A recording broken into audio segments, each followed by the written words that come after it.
இந்த மாதிரி பிரண்டை க்ளீன் பண்ணணும்.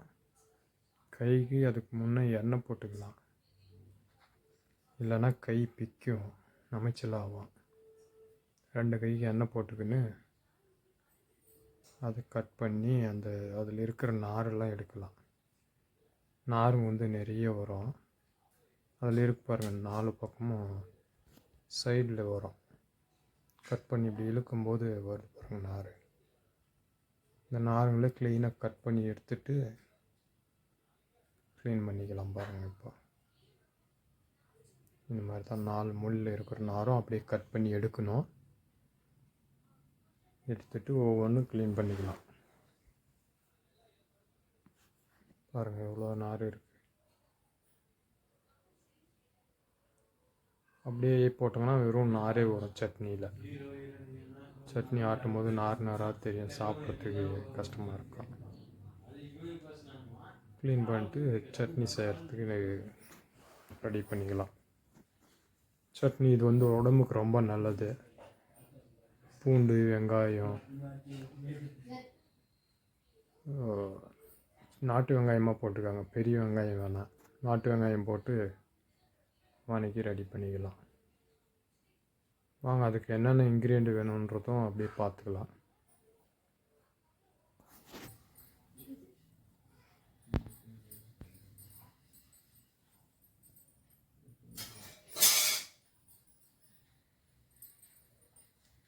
பிரண்டை, சின்ன வெங்காயம், தேங்காய், கடுகு, உப்பு, இதயம் நல்லெண்ணெய், பெருங்காயம், உளுத்தம்பருப்பு, காய்ந்த மிளகா, பூண்டு, தக்காளி, கருவேப்பிலை, கொத்தமல்லி. வாங்க இப்போ பிரண்டை சட்னி பண்ணுறது எப்படின்னு பார்ப்போம். உளுத்தம்பருப்பு போடுவோம்,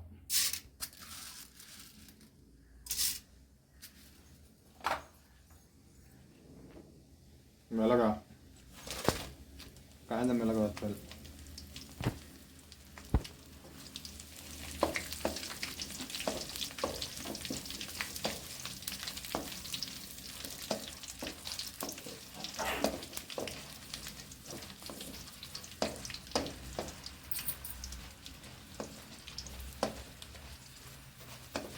அது அப்படியே கொஞ்சம் கலரை மாறின உடனே வெங்காயம் போட்டுக்கலாம்.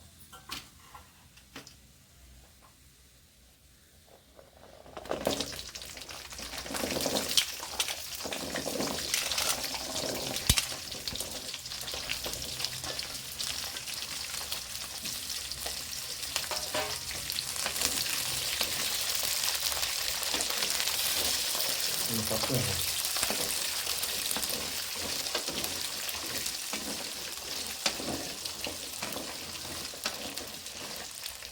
2 கப்பு வெங்காயம் போட்டிருக்கு.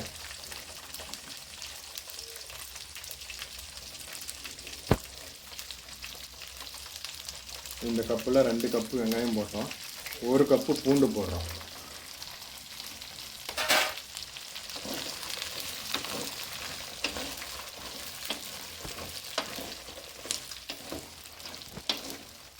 நல்லா வணங்கணும், பொன்னிறமாக வர அளவுக்கு வதங்கணும்.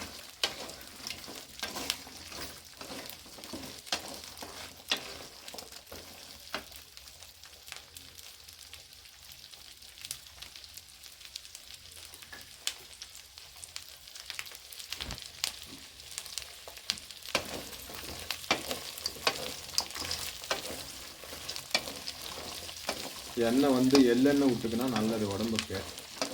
எல்லாம் மருத்துவ குணம். பிரண்டையை சேர்த்திக்கலாம். பொன்னிறமாக அரைச்சி பாருங்கள் வெங்காயம். பிரண்டையை சேர்த்து வதக்கிக்கலாம்.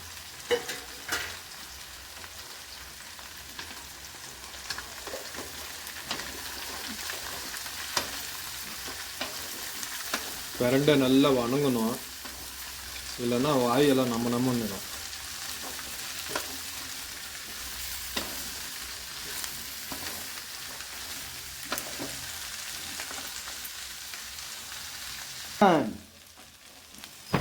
பாருங்க எல்லாம் வணங்கிடுச்சு. இப்போ பிரண்டை. அடுத்து நம்ம தக்காளி போட போகிறோம். அதில் தக்காளி கொஞ்சம் சின்னதாக அறுத்து வச்சுக்கோங்க, வணங்குற மாதிரி. 4 தக்காளி சேர்த்துருங்க. 4 தக்காளி சேர்த்து வணக்க போகிறோம்.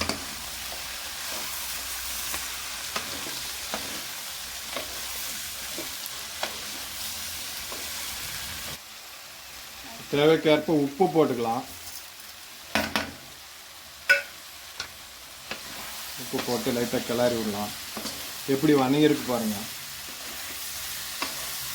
கோல்டன் கலரில் வணங்கிடுச்சு. அப்போ தான் அந்த பிரண்டை வந்து சாப்பிடும்போது நமைச்சல் இருக்காது.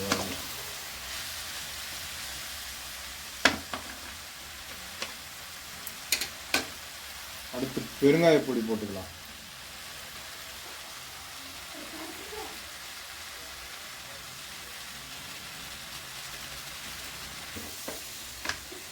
தேங்காய் போட்டுக்கலாம். அது சூடு இருக்கும்போதே போதும், தேங்காய் வணக்கிறது வேணாம். அந்த சூடு இருக்கும்போதே போட்டு அப்படியே லைட்டாக கிளறி விட்டு மிக்சியில் போட்டு ஆட்டி எடுத்துன்னு வந்துடலாம். மிக்சியில் ஆட்டினதுக்கப்புறம் ஒரு தாளிப்பு கொடுக்கணும். இதில் புளி தண்ணி ஊற்றணும். ஒரு எலுமிச்சம்பழம் சைஸுக்கு புளி கரைச்சி எடுத்துருக்கேன். புளி தண்ணி ஊற்றி நல்லா கிளறிக்கலாம். அடுத்து கொத்தமல்லி தழை போட்டுக்கலாம். ஒரு கைப்பிடி அளவு கொத்தமல்லி தழை. அந்த சூடு இருந்தால் போதும், அதுக்கெல்லாம் கொத்தமல்லி இருக்கு. ரொம்ப வணக்கிட்டிங்கன்னா வாசனை வராது, கம்மன்னு வாசனையாக இருக்கும் கொத்தமல்லி. வானில் சூட்லேயே கிளறிக்கினா போதும்.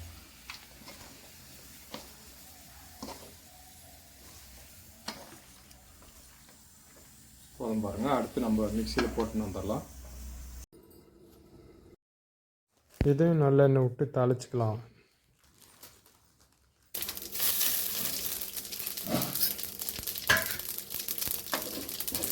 கடுகு நல்லா பொரியட்டும்.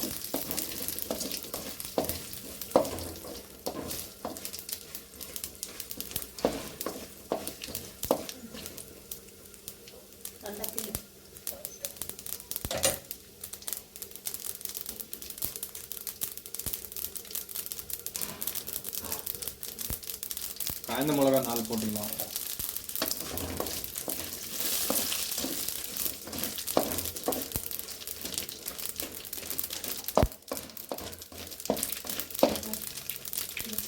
கருவேப்பிலை போடலாம்.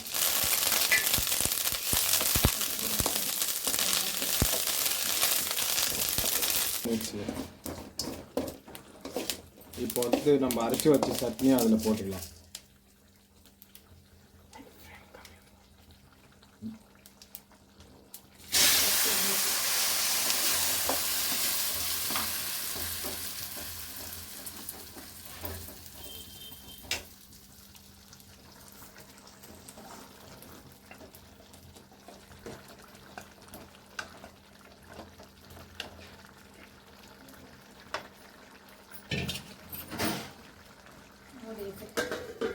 ஸ்டவ் ஆஃப் பண்ணிடலாம்.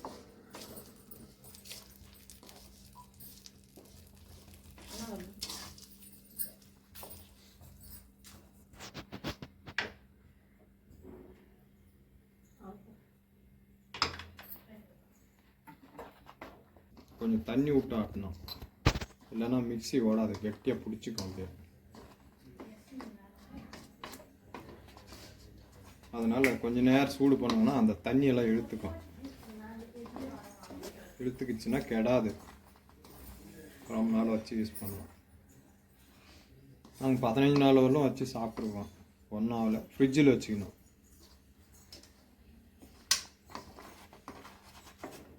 இது நாங்கள் 3ஆவது முறை செய்கிறது. 2 முறை வச்சு சாப்பிட்டோம்.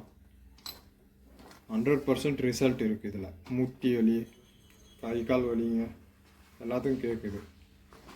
இப்போ எங்கள் வீட்டுக்காரி அப்பப்போ கால் வலிக்குதுன்னு முட்டி வலி.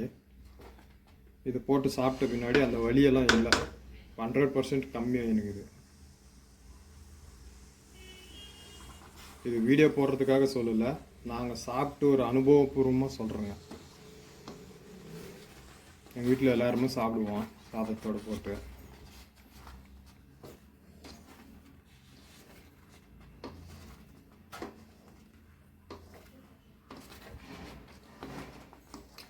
பாருங்கள், அவ்வளோதான் கெட்டி ஆயிடுச்சு சட்னி.